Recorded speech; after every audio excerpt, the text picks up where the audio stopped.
y dx square equals to negative 6x plus 12, right? So when x equals to 3, substitute into d2y dx square. So negative 6 times 3 will give us negative 18 plus 12.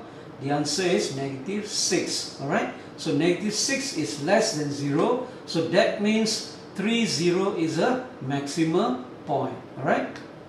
So when x equals to 1, substitute into d2y dx square, we will get negative 6 times 1 plus 12, alright? So from here, negative 6 plus 12 is equals to positive 6. So positive 6 is greater than 0, which means the stationary point 1, negative 4 is a minimum point, okay? Okay, let's look at the next topic, turning point. So what is a turning point? A turning point is a point where the curve changes direction. Usually it's the stationary point, okay? But there's a condition for turning point here, alright?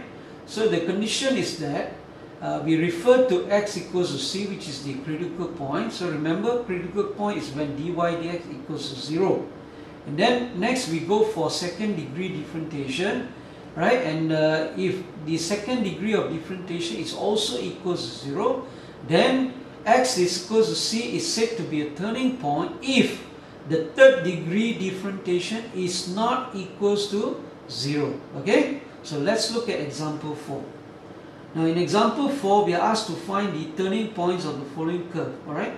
So y equals to 3x plus 3 minus 4x plus 5.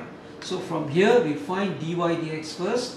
So differentiate 3x to the power 3 will give us 9x squared. Differentiate negative 4x will give us negative 4. Okay? Next step, we find the second degree differentiation. We will get 18x. And then take 18x equals to 0. Therefore, we get x equals to 0.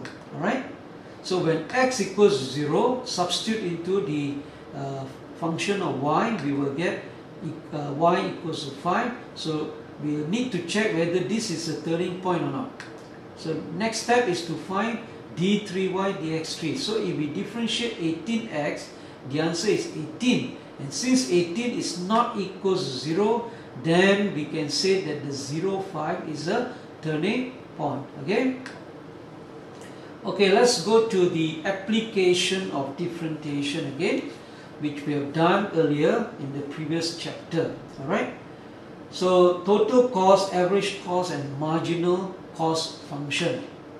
Okay, so let's revise again. The formula for total cost is fixed cost plus variable cost.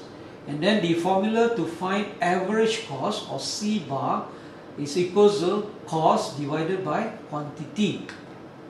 And then next we have the marginal cost. Marginal cost means the small change in the cost. So the small change in cost, which is denoted as C dash or dc over dq. Remember, these are important formulas, right, to find average cost and marginal cost. So let's look at example 5. If the production cost of a children's toy is 5 ringgit and its fixed cost is 7,000, find the total cost function. Then question B, find the cost of producing 100 units of the product. Okay, so let's start with question A, find the total cost. So total cost C is equals to fixed cost plus variable cost. So the fixed cost is given as 7,000 plus the variable cost is 5 ringgit per unit times quantity Q. Okay, so this is the function of total cost.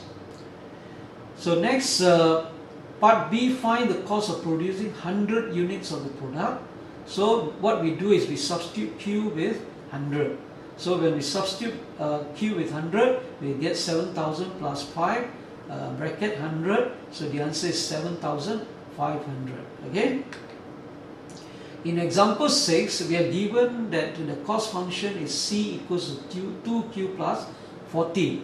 So we are asked to find the average cost function.